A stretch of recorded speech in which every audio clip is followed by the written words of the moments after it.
గౌరవనీయులైన ముఖ్యమంత్రి వర్యులు రేవంత్ రెడ్డి గారికి నమస్కారాలు సార్. నిన్న అసెంబ్లీలో బాగా చెప్పారు సార్. మీరు ఏమనంటే జీతాలు కూడా నేను అడుక్కొని చేబోదులు తీసుకొని ఇస్తున్నానని. అంత దుస్థితి ఎందుకు పట్టింది?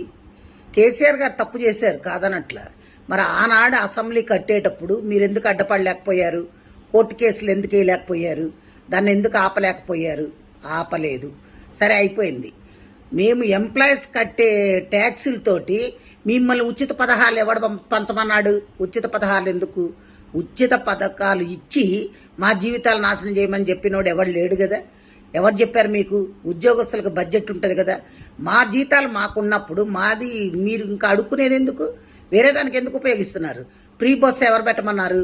ఎవడైనా ఈ రోజుల్లో మరీ కూటికి లేని పేదలు నిరుపేదలు ఉంటే ఆధార్ కార్డు చూపెడితే వాళ్ళకి ఇవ్వాలి. అంతేగాని ఒక కూలోడు బయటకు వస్తే 800 రూపాయలు, 1000 రూపాయలు మగవాళ్ళకి, ఆడవాళ్ళకి 800.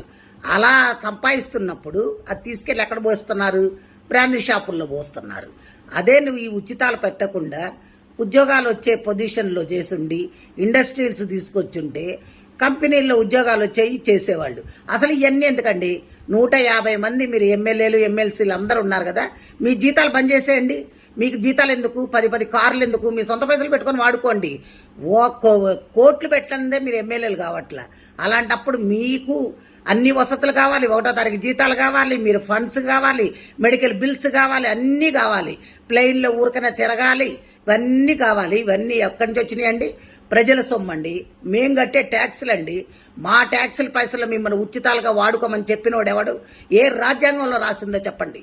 మీరు ఇవన్నీ కానీ చేస్తే ఇప్పుడు మేము రిటైర్డ్ అయిన వాళ్ళకి కనీసం పైసలు కూడా ఇచ్చే స్థితిలో లేరు మీరు. ఇది ఒక చట్టం దాండి.